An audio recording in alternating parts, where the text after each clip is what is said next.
우리 사회부 총리가 브리핑을 했는데요. 네. 우선 브리핑 내용 정리해 주시죠. 네, 아까 말씀드린 대로 현재 의대 정원이 기존 정원에서 2,000명 늘어나서 5,058명입니다. 네.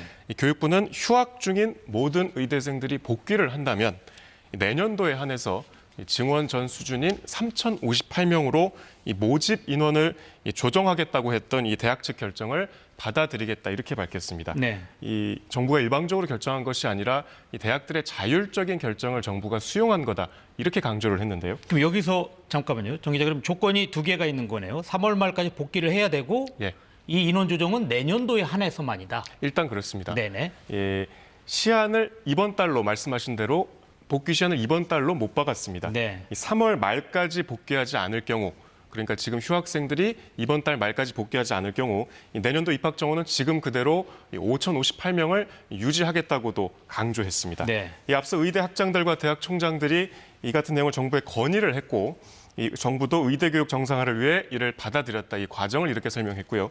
이 1,500명 증원된 올해 신입생들에 대한 교육 지원 방안도 함께 발표를 했는데요. 이 올해 6,062억 원을 의학교육 개선에 투자를 하고 이 대학 인프라 개선도 추진 중이다. 이렇게 밝혔습니다. 결국 그렇게 이렇게 보면 이제 의대생들이 복귀를 하느냐가 관건인 것 같은데 어떻습니까? 네. 당사자들은 어떤 반응을 보이고 있습니까?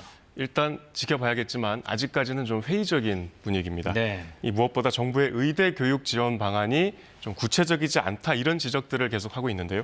특히 2사학번과 2호학번 교육이 파행이 불가피하다 이렇게 보고 있는 것 같습니다. 의대생들이 동맹 휴학에 돌입한 것이 작년 2월이기 때문에 작년에 입학한 2사학번 학생들은 사실상 의대 교육을 받은 경험이 없는 상태입니다. 따라서 학생들이 복귀를 할 경우에 2사학번과 2호학번을 동시에 교육해야 하는 이른바 더블링 현상이 발생을 하는데 네. 이 오늘 브리핑에 포함된 이 보도 자료에 이런 내용이 나와 있었습니다. 계절 학기를 활용하거나 일부 학과 과정을 조정해서 2사학번을 먼저 졸업하게 하고 또 의사고시를 추가로 실시하는 방안도 포함이 돼 있었고요. 문제는 이제 의대생들이 그동안 이 방안이 좀 부실하다 이렇게 지적을 해왔는데 네. 오늘 교육부의 발표에 대해서 어떻게 반응할지는 좀 더 지켜봐야 될 것 같습니다. 지난해 상황 보면 의대 증원 관련돼서 발표를 했던 곳은 보건복지부였는데 예. 어떻게 오늘 브리핑에는 나오지 않은 것 같습니다. 네, 맞습니다. 의대 정원을 결정하는 부처는 사실 교육부가 아니고 보건복지부입니다. 네. 이 때문에 교육부는 오늘 발표에서 이 의대 정원이 아니라 이 내년도 모집 인원을 대학 자율에 맡긴다 이렇게 거듭 강조했습니다. 네. 그러니까 의대 정원과 모집 인원을 구분을 했고요. 또 역시 대학 자율이라는 표현을 강조한 건데 이 정원은 아직 기존보다 2,000명 늘어난 5,058명이다. 이렇게 못을 박았습니다. 네. 이 복지부는 의대 정원을 주도했던 부처인 만큼 이 교육부와 총장들의 이런 합의에 대해서는 아직은 신중한 모습입니다. 이 시점에서 의대 모집 인원을 동결한다는 것이 지난 1년 이상 끌어온 의대 증원의 어떤 정책 실패를 공개적으로 인정하는 것이기 때문에 이 복지부 내부에서는 여전히 동의할 수 없다 이런 반응도 나오고 있는 것으로 저희 취재 결과 확인됐습니다. 오늘 브리핑에 참여하지 않은 이유는 이런 배경 때문이고 다만 이 교육부가 오늘 공식 발표를 했고 또 어제 여당에서도 의대 교육 정상화가 시급하다고 주문을 했기 때문에 복지부가 이견을 드러내기가 좀 쉽지 않은 상황이 됐습니다. 지금 아직 뭐 완전히 결론이 난 상황이 아니라서 가야 할 길이 좀 먼 것 같은데 어떻습니까? 여기서 한번 의정 갈등이 어떻게 일어났는지 정리 좀 부탁드리겠습니다. 네, 뭐 다들 기억하시겠지만 정부가 의대 정원을 5,058명으로 2,000명 증원하겠다고 밝힌 것이 지난해 2월 6일이었습니다. 네. 그 직후에 이제 전공의들이 집단 사직을 했고 말씀드린 대로 의대생들도 동맹 휴학으로 이어졌고 이것이 이제 의료 공백을 초래했습니다. 지금까지 역시 이어지고 있죠. 피해는 오롯이 환자들 몫으로 돌아갔습니다. 전공의들이 떠나면서 서울의 5대 병원, 이른바 빅5 병원의 수술 건수가 지난해 절반 가까이 떨어진 시기도 있었고요. 네. 암 수술 감소율이 한때는 30%에 육박하기도 했습니다. 또 의료 공백 기간의 초과 사망자가 3,000명이 넘는다는 분석까지 나왔습니다.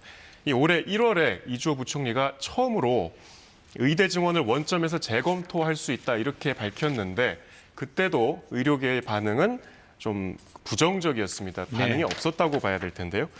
근데 올해 의대에 입학한 2호 학번 학생들까지 이 수업에 참여하지 않으면서 이 의대 학장들과 대학 총장들이 나서서 동결을 주문을 했고 정부에 제안을 한 거죠.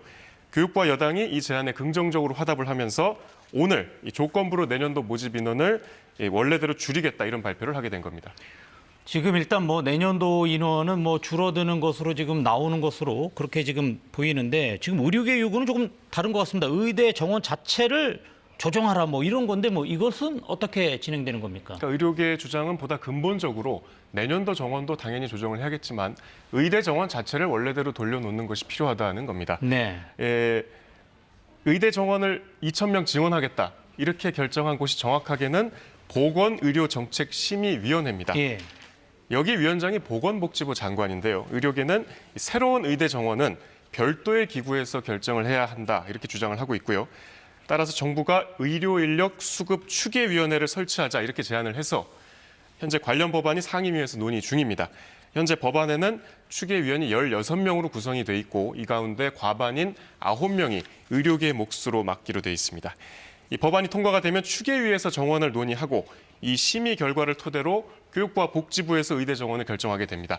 하지만 의사협회는 지금 말씀드린 대로 이 과정에서 역시 최종 결정은 정부가 하기 때문에 이 추계위의 지위가 충분히 독립적이지 않다 이렇게 불만을 나타내고 있는데요. 이 법안 내용이 앞으로 어떻게 바뀔지도 좀 지켜봐야겠습니다.